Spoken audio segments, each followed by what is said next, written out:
بكم بقناة الشيف الغزاوي. ما تنسوناش تتابعوا القناة ولايك على الفيديو. يا سلام شو هاد. السلام عليكم ورحمة الله وبركاته. اليوم يا جماعة جبت لكم خلطة للدجاج مستحيل تشوفوها عند حدا تاني. هاي من اختراعي انا، يعني من مجهودي انا، وشي راح يبهركم ان شاء الله. واسلخ يا معلم. ويا جماعة الخير، اول حاجة لازم نعملها هذه المكونات اللي انتم شايفينها، لازم نخلطها كلها مع بعض.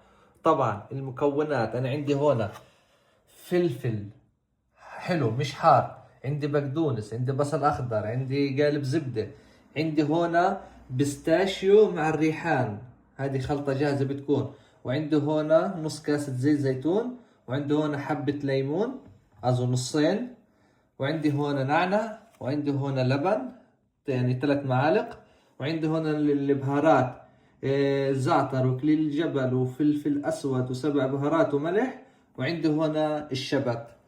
وهالحين راح نخلطهم كلهم بالمكسر. اول حاجة راح نحط الزيت، بعدين نحط النعنع والشبت، وراح نحط ليمون اخضر مش اصفر، ليمون اخضر حب صغير زي هيك نحطه هيك كاملين. والبصل الاخضر كمان تعملون 3 قطع زي هيك. البقدونسات البقدونس ناخذ نصن نحطن هون، ونعمل هيك نحط نص واحد اخضر طويل، نحط اللبن، ونحط هذه الخلطة البستاشيو مع الريحان، هذا رح تعطيها طعم خرافي. ونحط البهارات، ونحط الزبدة، والحين على المكسر يا معلم.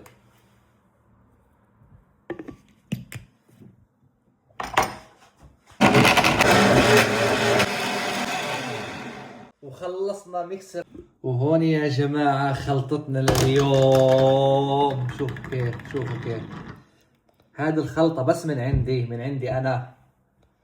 والحين يا جماعة بعد ما خلطنا الخلطة تاعتنا هذه الزاكية وعندنا والحين يا جماعة بعد ما نقعنا دجاجتنا ونظفناها كتير منيح وقطعناها من هون قطعتين هيك عشان ايش البهارات تدخل تتغلغل جوا. والحين ليش الخلطة هذه تاعتنا هاي يا سلام كلها دروع على الدجاجة زي هيك، كلها كلها كلها. يا سلام يا سلام الريحة، واو. الحين ايش نضل هيك ندلعها شوية، ندلعها تدليعة هيك، تدليعة بس هيك ندلعها. نخلي كمان هو يدخل جوا هنا. يا سلام. هاي الخلطة بس من عندي يا جماعة، بتمنى اللي راح ياخدها من عندي انه يقول هاي خلطة الغزاوي. اوكي. طبعا يا جماعة الخير راح نخليها 3 ساعات او يوم كامل زي ما بتحبوا. فانا ايش عشان انا راح انزلكم اياها راح اعملها بعد 3 ساعات، واستنونا.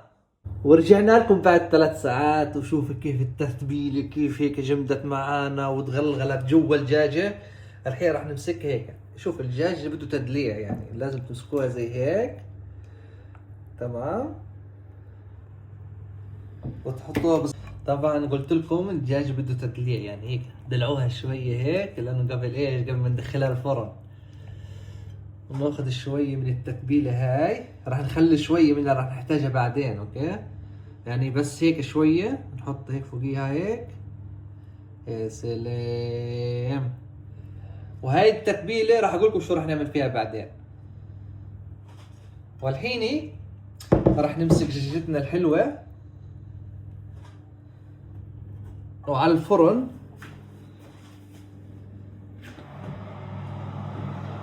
نحطها مروحة 200 درجة حرارة 200 على المروحة وفي الوسط.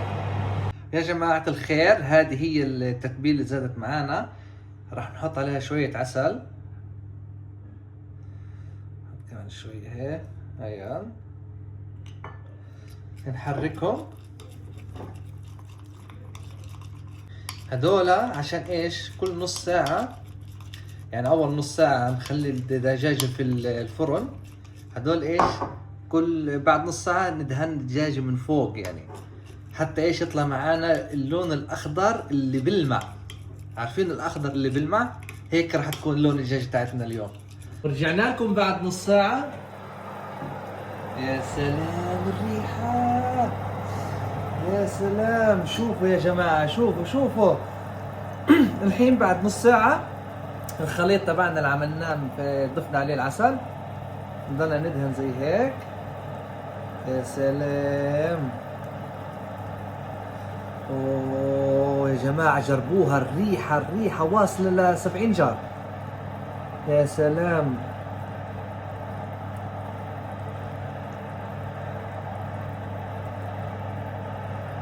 والحين نرجعها كمان، نخليها 20 دقيقة عشان نعطيها كمان تحميرة. ورجعنا بعد 20 دقيقة. الحين ناخذ من صلصتنا هاي الحلوة اللي هون، نحركها زي هيك ونسكسكها. ضلكم سكسكوا، الدجاج بده تسكسك عشان يطلع زاكي. يا سلام، شم الريحة عمري، واو. عشان تعرف كيف اختراعاتي انا فيش زيها في كل العالم. يا سلام. قرب الصورة هون، قرب هون. واو، اسلخ يا معلم اسلخ. طبعا بعد ما سكسقناها نرجعها على الفرن تاني ونخليها حتى تستوي على خير. يعني انا راح اخليها من 35 ل 40 دقيقة كمان. ورجعنا لكم بعد 40 دقيقة نشوف. يو با. يا سلام، شو هاي الدجاج المحمر ولا لا بتتبيلة الغزاوي. يا سلام، نشيلها. يا سلام، شو هالمتعة هذه، شو هالمتعة. شوف كيف. يا سلام، كيف اصبع بيدخل لحاله جوا. وهون حطيناها يا معلم بصينية التقديم. وهذه مرقتنا، هذا شفتوها، هذه اللي زادت بالصحن بالصينية. ناخذ هيك شوية ونسكسك يا معلم، سكسك.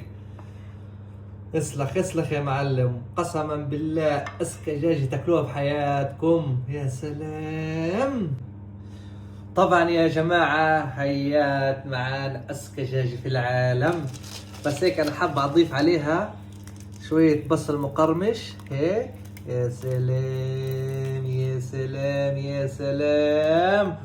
واسلخ يا معلم. واذا عجبتكم الطريقة تنسوناش تتابعونا وتديروا لايك على الفيديو وفعلوا زر الجرس واستنونا في الفيديو القادم. طبعا يا جماعة انا ما قدرتش اقاوم فبلشت اكل، فبس بدي افرجيكم حاجة بس. شوفوا كيف، شوفوا.